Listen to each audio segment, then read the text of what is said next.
Hello, guys. Welcome back to yet another amazing session here at Jan Academy on Problems in General Physics written by IE Ruru.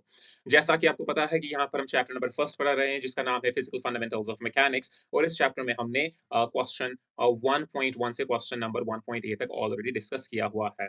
हाँ, मेरा नाम आदिल अहमद जान है, मैं आपका educator हूँ here at जान अकेडमी। सो आज का जो लेक्चर है उसमें हम क्वेश्चन नंबर 1.9 और 1.10 डिस्कस करेंगे। तो चलिए क्वेश्चंस की तरफ हम बढ़ते हैं और उसको अंडरस्टैंड करते हैं। तो जो क्वेश्चन है वो कुछ इस तरीके से है। Let me go through the question and try to make you understand what the question is saying. So the question says that a boat moves relative to water with a velocity which is n equal to 2.0 times less than the river flow velocity.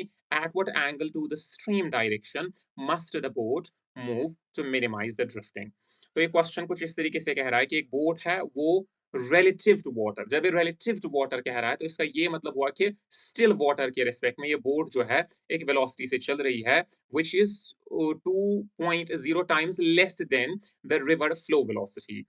तो मतलब कम ही velocity है ये। At what angle to the stream direction must the boat move to minimise the drifting, मतलब किस angle पे boat को चलना पड़ेगा ताकि इसकी ड्रिफ्टिंग मिनिमाइज हो जाए। तो कुछ इस तरीके से पहला पॉइंट जो आपको यहाँ पर याद रखना है, क्योंकि जो रिवर की वेलोसिटी है वो बोट की वेलोसिटी से ज्यादा है तो इस वजह से ड्रिफ्टिंग होगी। यहाँ पर ड्रिफ्टिंग कभी जीरो नहीं होगी, लेकिन उस ड्रिफ्टिंग को मिनिमाइज कैसे कर सकते हैं, पहले इसी डायग्राम को या इसी क्वेश्चन को हम डायग्रामेटिकली समझ लेते हैं। तो यहाँ पर मैंने डायग्रामेटिकली सपोज क्या किया है वो जरा देखिए। ये जो वी नॉट है, ये वी नॉट है रिवर की वेलोसिटी, और ये जो वी प्राइम है ये वी प्राइम है बोट की velocity with respect to the still water. तो यहाँ पर ये कहा गया है कि ये जो वी नॉट है ये वी प्राइम से 2.0 टाइम्स बड़ा है, या वी प्राइम वी नॉट से 2.0 टाइम्स छोटा है। That is what has been said in the question. तो फ्लो वेलोसिटी का जो वेक्टर है इस तरीके से मैंने ड्रॉ किया है, और जो रिवर की जो बोट की जो वेलोसिटी का वेक्टर है वो मैंने इस तरीके से ड्रॉ किया है, और इनके बीच का जो एंगल मैंने सपोज किया है वो थीटा है। मैं ये मान के चल रहा हूं कि जिस डायरेक्शन या जो डायरेक्शन है जो रिवर की जो फ्लो वेलोसिटी है और जो बोट की जो वेलोसिटी है उनके बीच की जो डायरेक्शन के बीच में जो एंगल है वो थीटा के बराबर। That is what I am supposing. तो चूंकि बोट तो रिवर में चल रहा है तो इस वजह से, या रिवर में चल रही तो इस वजह से जो बोट है बोट की कुछ रिजल्टेंट वेलोसिटी आएगी। एक तो अपनी वजह से, दूसरी क्योंकि रिवर में चल रही है तो रिवर की वजह से उसकी रिवर की वेलोसिटी भी ऐड हो रही है, तो ये इसकी रिजल्टेंट वेलोसिटी आएगी जो मैंने वी से यहाँ पर डिनोट किया हुआ है। तो इसी ये जो रिजल्टेंट वेलोसिटी है, ये रिजल्टेंट वेलोसिटी का एक कंपोनेंट इस डायरेक्शन में होगा। One component will be in this direction, जो करेगा क्या, ये कंपोनेंट बोर्ड को अक्रॉस मूव करवा रहा है। मतलब ये कंपोनेंट बोर्ड को जो है वो एक बैंक से दूसरी बैंक की तरफ ले जाएगा, और जो दूसरा कंपोनेंट है ये वाला कंपोनेंट जो है ये इसको ड्रिफ्ट करवाएगा, ये इसको रिवर की डायरेक्शन में मूव करवाएगा। That is what it is. तो अगर हम देखेंगे ये जो कंपोनेंट है, अगर हम थोड़ा इसको सॉल्व करेंगे तो बाद में हम देखेंगे ये कंपोनेंट इसके बराबर होता है, v y is equal to v prime sine theta, और ये जो कंपोनेंट है जो जिससे ये ड्रिफ्ट हो रहा है ये है v x is equal to v not plus v prime cos theta. ये चीज हम देखेंगे। और एक और चीज आप देख रहे होंगे कि यहाँ पर मैंने एक एंगल फाई डिनोट किया है। ये क्या है, ये जो बोर्ड की वेलोसिटी है ये इस वाले डायरेक्शन के साथ अपस्ट्रीम डायरेक्शंस के साथ कितना एंगल बना रही है, उसी को मैंने फिर बाद में यूज करके ये वाले एक्सप्रेशंस ऑब्टेन किए हैं। और ये वाला पॉइंट भी हम नोट डाउन करेंगे कि यहाँ पर मैंने x axis down the stream लिया है, और जो वाई एक्सिस है वो है अक्रॉस द स्ट्रीम, मैंने वाई एक्सिस यहाँ पर नोट डाउन किया है। तो चलिए इस क्वेश्चन को हम फॉर्मली करते हैं। आई होप आपने ये पॉइंट्स समझ लिए होंगे कि वेलोसिटी क्या है, मतलब पॉइंट्स क्या है। तो यहाँ पर पहला चीज हम सपोज करेंगे, जैसा कि आपको पता है कि we always start by supposing things, कि जो विड्थ है स्ट्रीम की, जो यहाँ पर भी यहाँ पर दिखाई दिखाई गई है, width of the stream is equal to t, और जो वेलोसिटी है स्ट्रीम की वो मैंने वी नॉट से नोट करके रखा है, जैसा कि मैंने आपको यहाँ पर बताया था। उसी तरीके से जो वेलोसिटी है बोट की with respect to still water वो मैंने वी प्राइम से यहाँ पर नोट डाउन किया है, जो जैसा कि मैंने आपको ऑलरेडी बताया। और इस तरीके से जो स्ट्रीम वेलोसिटी और बोट वेलोसिटी के बीच में जो एंगल है वो मैंने थीटा के बराबर माना है।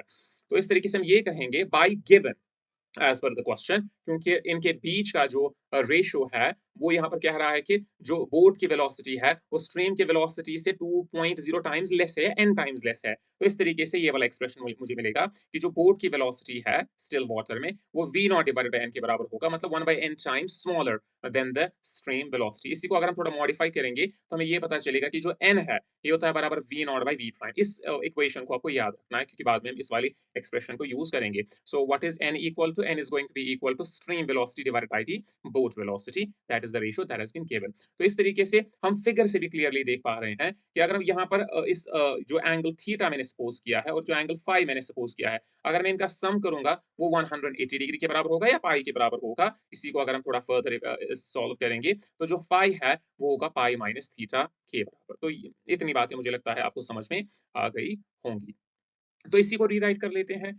तो यहाँ पर हम ये देखते हैं कि अब हम रिजॉल्व करेंगे, मतलब इन्हीं चीजों का यूज करके अब हम इन कंपोनेंट्स को रिजॉल्व करेंगे एक्स डायरेक्शन में और वाई डायरेक्शन में। तो पहले मैं इस कंपोनेंट को रिजॉल्व करूंगा जो बोट की वेलोसिटी है इन द स्टिल वाटर। तो बोट की वेलोसिटी वेक्टर वी प्राइम्स में यहाँ पर लिख रहा हूं। तो पहले हम देखेंगे बोट की कंपोनेंट्स किस डायरेक्शन में होंगे। बोट चूंकि इस डायरेक्शन में चल रही है, मतलब बोट की जो अपनी वेलोसिटी है वो इस डायरेक्शन में है, तो एक कंपोनेंट तो आएगा इस डायरेक्शन में, तो ये वाई की डायरेक्शन में ही है। और दूसरा कंपोनेंट इस तरीके से आएगा जो एक्स के उल्टी डायरेक्शन में है। तो इसका मतलब एक्स कंपोनेंट जो होगा वो नेगेटिव होगा और वाई कंपोनेंट पॉजिटिव होगा। और जैसा कि आपको ऑलरेडी पता है कि अगर ये एंगल थीटा है, तो इस डायरेक्शन में कंपोनेंट होगा वो v cos phi होगा और इस डायरेक्शन में जो कंपोनेंट होगा वो v sin phi होगा या v prime sin phi होगा।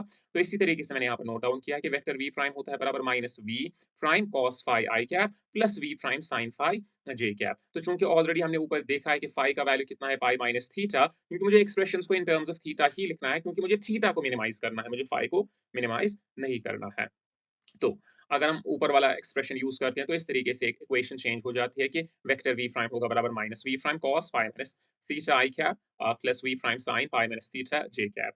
इसी को रीराइट करेंगे जैसा कि आपको पता है कि cos पाई माइनस थीटा होता है बराबर माइनस cos थीटा। तो बाहर एक माइनस तो ऑलरेडी बैठा हुआ है, तो माइनस माइनस प्लस हो जाएगा। तो एक्सप्रेशन आएगा कि v प्राइम है बराबर v वेक्टर v प्राइम है v prime cos theta i cap और sin पाई माइनस थीटा होता है बराबर sin थीटा के। तो इस वजह से यहाँ पर sin थीटा ही आ रहा है हो जाती। तो ये तो किसकी रेज़ोल्यूशन थी? तो ये मैंने रिज़ॉल्व किया इस वाले कंपोनेंट को, जो बोट की वेलोसिटी थी with respect to still water. तो अब हम स्ट्रीम की वेलोसिटी देखेंगे। स्ट्रीम की वेलोसिटी तो ऑब्वियसली एक्स डायरेक्शन में है, तो ऑब्वियसली हम कहेंगे कि वेक्टर वी नॉट होता है बराबर वी नॉट आई कैप। तो इसमें तो लिखने की ज़रूरत ही नहीं है।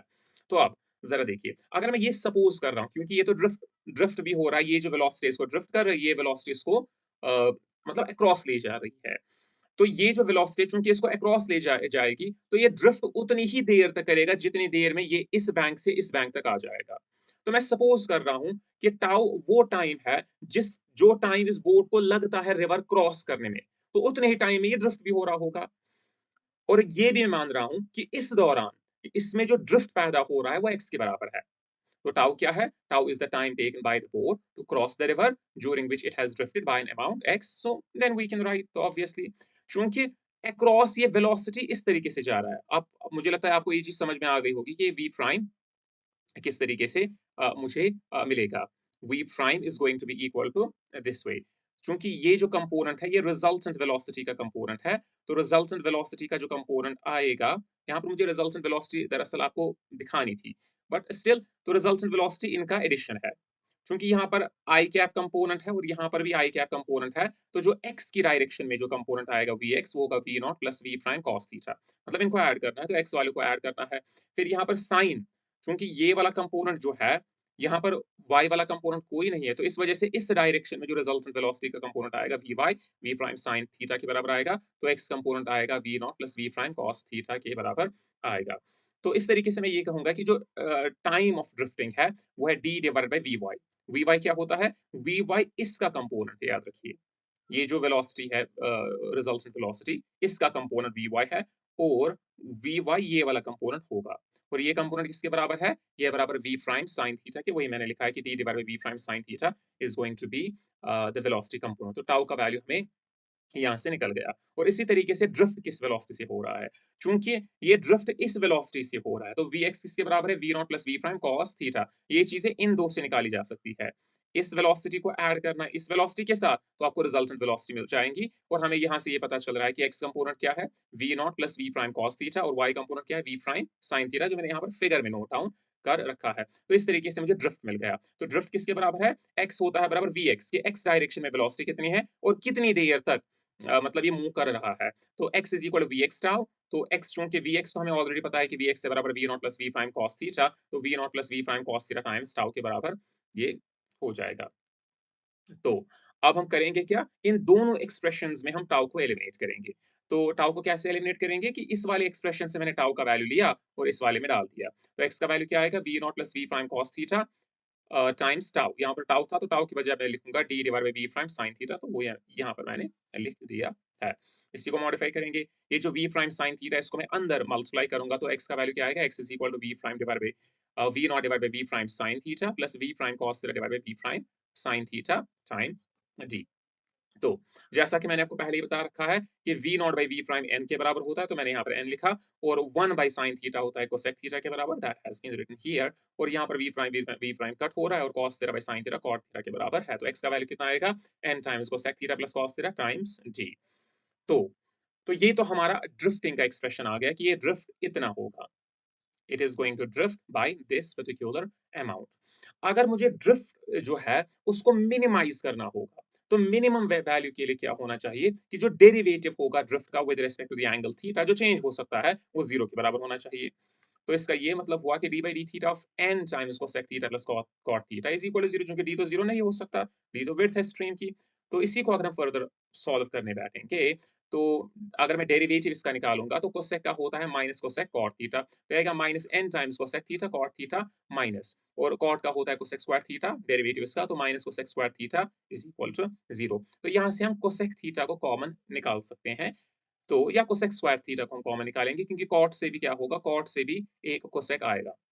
किस तरीके से अगर आप देखोगे ये जो कॉट है कॉट होता है बराबर कॉस बाई साइन या आप कह सकते हो कॉट होता है बराबर cosec by sec theta cosec by sec theta तो ऊपर दो कोसेक है नीचे सेक थीटा है तो इस तरीके से अगर थोड़ा इसको इवैल्यूएट करेंगे तो ये वाला एक्सप्रेशन आपको मिल जाएगा minus cosec square theta times n times cos theta plus one is equal to zero. तो चूंकि कोसेक स्क्वायर थीटा तो जीरो होने से रहा तो इसका मतलब n cos theta plus one zero के बराबर होगा। इसको और ज्यादा सॉल्व करेंगे तो कॉस थीटा होगा बराबर minus one by n and further solving it तो कॉस थीटा होगा माइनस वन बाई टू क्योंकि एन का वैल्यू टू के बराबर है और हमें ये पता है कि cos 120 degree is equal to minus 1 by 2 तो therefore जो एंग थीटा का वैल्यू है वो 120 डिग्री के बराबर होगा तो इसी वैल्यू पर जो ड्रिफ्टिंग है वो मिनिमाइज हो जाएंगी। आई होप आपको ये वाला क्वेश्चन जो है ये आपको अंडरस्टैंड हुआ होगा। तो ड्रिफ्टिंग कब मिनिमम होगी जब angle of inclination with the stream velocity is going to be 120 degree under that circumstances the drifting is going to be minimum. तो ये तो था क्वेश्चन नंबर 1.9। तो let us discuss the question number 1.10 what it says. तो पहले मैं इसको read through कर लेता हूं कि what it is saying. So two bodies were thrown simultaneously from the same point. तो दो बॉडीज है उसको साइमल्टेनियसली एक ही पॉइंट से फेंका गया है।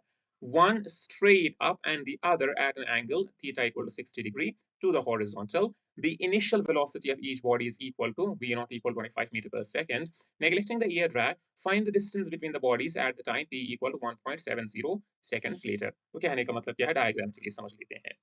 तो डायग्रामेटिकली इस तरीके से आप समझ लीजिए कि two bodies are thrown simultaneously from the same point. एक ही पॉइंट है ग्राउंड पर तो वहां पर हमने दो बॉडीज फेंकी है। एक बॉडी को हमने वर्टिकली अपवर्ड्स फेंका इस तरीके से और दूसरी बॉडी को हमने किसी एंगल पर फेंका है मतलब जो 60 डिग्री बताया गया है to the horizontal. The initial velocity of each the body is equal to 25। तो इन दोनों बॉडीज की जो इनिशियल वेलोसिटी है चाहे मैंने वर्टिकली अपवर्ड्स फेंका है या मैंने एट एन एंगल फेंका है तो इनकी इनिशियल वेलोसिटी सेम है वो 25 मीटर पर सेकंड है। आपको ये बताना है कि टाइम 1.70 के बाद इनके बीच में डिस्टेंस क्या है। सपोज टाइम 1.7 के बाद ये जो पार्टिकल है ये इधर है या बॉडी इधर है और ये जो दूसरी बॉडी है ये इस पॉइंट पर है। आपको बताना है कि इनके बीच की डिस्टेंस क्या है। तो इस क्वेश्चन को सॉल्व करने के लिए हम पहले क्या करेंगे हम एक कोऑर्डिनेट एक्सिस पहले लेंगे। इसको ओरिजिन मानेंगे इसको एक्स एक्सिस मानेंगे इसको वाई एक्सिस मानेंगे ऑब्वियसली। तो इस कोऑर्डिनेट प्लेन में तो इस पॉइंट का भी कोई कोऑर्डिनेट होगा इस पॉइंट का भी कोई कोऑर्डिनेट होगा वो मैं मान रहा हूँ। ये जो पॉइंट पी है इसके कोऑर्डिनेट है x1 y1 और ये जो पॉइंट q है इसके कोऑर्डिनेट है x2 y2 और जो पॉइंट प्रोजेक्शन है वो मैंने ओरिजिन माना है जिसके कोऑर्डिनेट 0,0 है और एंगल ऑफ प्रोजेक्शन थीटा मैंने माना है। तो ये कुछ सपोजिशन मैंने की है इसको मैं यहाँ पर आपको इन डिटेल मतलब अब मैं लिखवाऊँगा। तो let us suppose that the two bodies after time t be p of x, y, मतलब ये इन पोज़ीशंस पर है। p of x1, y1, q of x2, y2, जैसे कि मैंने आपको पहले ही बता रखा है। तो then by equations of motion हम ये कह सकते हैं कि पहली बॉडी के लिए जो फर्स्ट बॉडी है, उसकी इनिशियल कंडीशंस क्या होंगी? फर्स्ट बॉडी के लिए x10 0 के बराबर है। x10 का मतलब है कि इनिशियली कहाँ पर था? ओरिजिन पर था। u1x का मतलब होता है इनिशियल वेलोसिटी का x कंपोनेंट। इनिशियल वेलोसिटी तो ये तो अपवर्ड्स है, तो इसका x कंपोनेंट तो कुछ नहीं, ये तो 0 है। और एक्सेलरेशन x डायरेक्शन में एक्सेलरेशन तो कुछ नहीं है। उसी तरीके से u10 y डायरेक्शन की बात चल रही है। मैं x डायरेक्शन की बात कर रहा था, मैं y डायरेक्शन की बात कर रहा हूँ।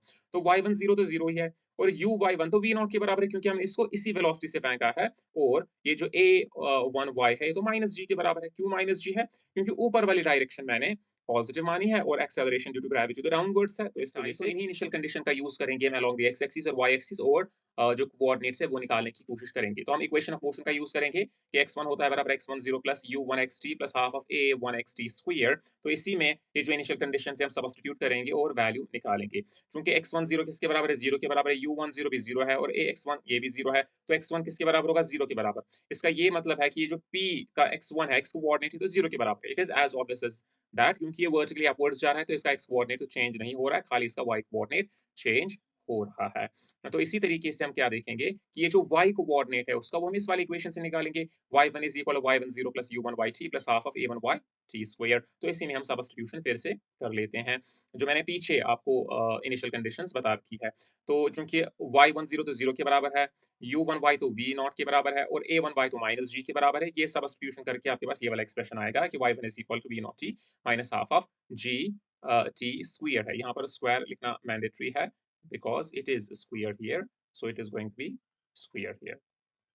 By mistake square miss out हो गया है। तो इसी को फर्दर हम क्या करेंगे, ऐसा ही प्रोसीजर हम सेकंड वाली बॉडी के लिए भी अप्लाई करेंगे। और सेकंड वाली बॉडी के लिए क्या होगा, x20, तो चूंकि ये इनिशियली ओरिजिन से स्टार्ट हो रहा है, तो इसके जो इनिशियल कोऑर्डिनेट्स होंगे x20 और y20 वो भी तो 0 0 होंगे। लेकिन सेकंड प्रोजेक्टाइल चूंकि ये एंगुलर प्रोजेक्टाइल है, तो u2x जो x डायरेक्शन में इसका वेलोसिटी होगा वो v0 cos थीटा के बराबर होगा, और जो y डायरेक्शन में इसकी इनिशियल वेलोसिटी होगी वो होगी v0 sin थीटा के बराबर।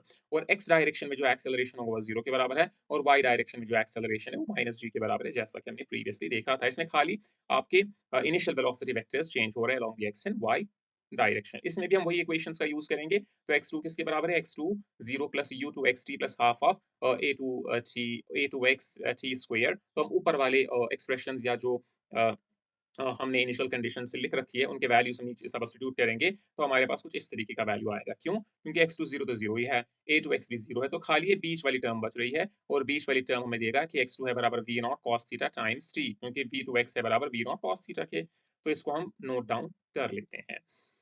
तो इसी तरीके से हम करेंगे क्या, हम y वाले डायरेक्शन में जो y कोऑर्डिनेट है वो भी हम निकालेंगे, और वो इस वाली इक्वेशन से निकलेगा कि ये जो y2 है ये बराबर है y20 plus u2 yt plus half of a2 T square, और इसमें हम इनिशियल कंडीशंस डालेंगे। तो y2 किसके बराबर है? v0 sin theta dot t minus half of g d square. अब ये कहाँ से आ गया? क्योंकि y2 तो 0 ही है। ये जो u2y है बराबर v0 sin थीटा के बराबर, और ये जो a2y है तो ये तो माइनस जी के बराबर है। तो यहाँ पर माइनस जी आ रहा है। तो यहाँ से हमें y2 का वैल्यू भी पता चल गया।